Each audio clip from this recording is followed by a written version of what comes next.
Welcome back. This is video number 3, and as promised, I am going to give you some real live examples of different scenarios so that whether you're trying to build a list or whether you're trying to sell a product or whether you're trying to just brand yourself, different scenarios call for different setups and different types of campaigns. So we talked about the blog post earlier, and that's fairly simple. But let's say, for example, that you want to build a list. How do you set things up? All right. What if they don't opt into the list? How are you going to retarget them to get them to sign up for the list? So what you really have to do is you have to get an idea of what you want to achieve. What action do you want? Do you want an email? Do you want a sale?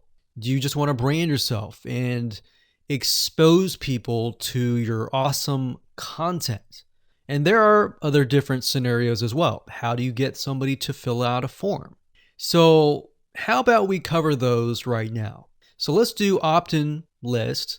So let me jot this down so we don't forget. So we're going to cover next. So we covered blog post. We're going to cover email opt-in, a sale, and perhaps a branding. Yeah, blog post is actually branding. So branding. Now you could go further and show them ads of other related content as well.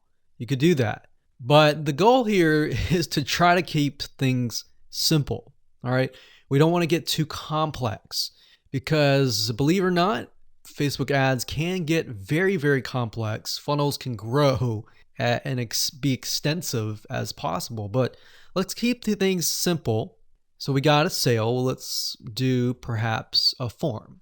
So you have to think, what is the intention or the goal? So the goal with an email opt-in is to get an email address. The goal of a sale is to obviously get someone to spend money. So getting somebody to pay. So get someone to buy. And then with the form, you want somebody to fill out the form. Now you also have to think, okay, what happens when somebody completes the email? What then happens? How do you convert? And how do you track that conversion so you don't show a Facebook ad to somebody who has bought, right? So it's kind of an if, then, else. If this happens, then this happens. If this doesn't happen, then this happens, right? So let me explain. Let's do an email opt-in. All right, somebody comes to a landing page. So we'll call this an email capture page. And then, of course, there's going to be a Facebook pixel on this email captured page. Now, I'm going to remove these because it's going to get a little bit longer. And I'm going to delete this. I'm going to actually copy this back, but we're going to move this over here.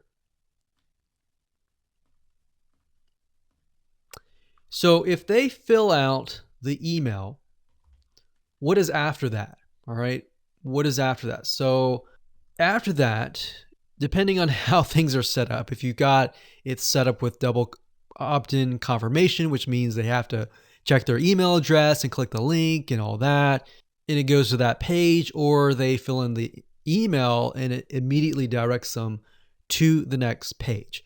Whatever the page is, we'll say page 2. This could be where the freebie is located. And you're going to need to have another Facebook pixel on that page, right? So if you think about it, the Facebook pixel needs to be on this page. Now, the only reason why we would want to show a Facebook ad is if they came to the email capture page, but they did not give us their email, right? In other words, if they did not fulfill the action, then you need to show a Facebook ad. If they did fulfill the action, you don't need to show the Facebook ad, unless, of course, you're selling a product. But like I said, let's keep it simple.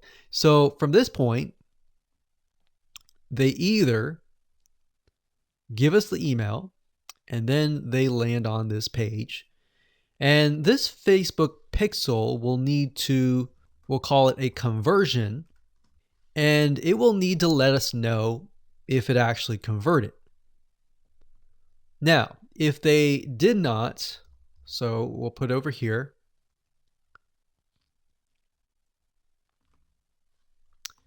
did not give email. So this is if they gave us the email. If they did not give us the email, and that's why I put an arrow here. So these are scenario 1. So we could actually name this. Let's name this scenario 1.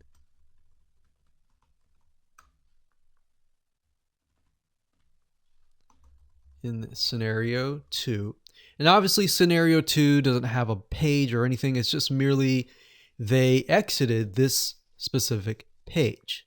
If that's the case, we want to retarget them, right? So we are going to say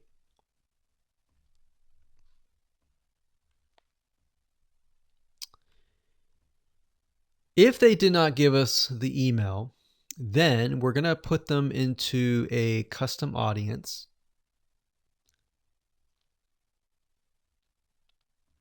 So in certain respects, what it's going to do is if somebody visited this page, but they did not visit this page, then we put them in a custom audience. If they visited this page and this page, then we do not retarget them. Now, it's going to be a little bit more easier to understand when I visually show it to you. But I just want to give you a bird's eye view here. So at this point,